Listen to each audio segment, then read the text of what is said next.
ఒకళ్ళ కంటే ఎక్కువ కలిసి ఇట్లాంటి పనులన్నీ నేరాలు చేస్తే ఒక ఆర్గనైజ్డ్ క్రైమ్ అని సెక్షన్ 111లో ఈ డెఫినేషన్ ఇచ్చి దీనికి పనిష్మెంట్ కూడా ప్రొవైడ్ చేయటం జరిగిందండి.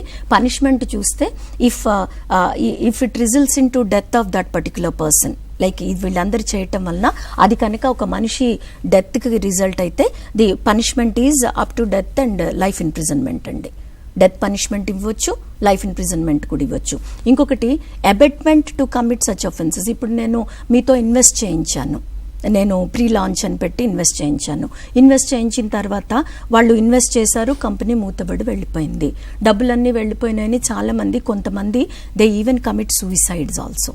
అంటే because of your activity they have committed suicide కదా, because they have invested everything in your company and they are cheated now. They are cheated by you. Not everyone can take it in the same with the same degree కదా.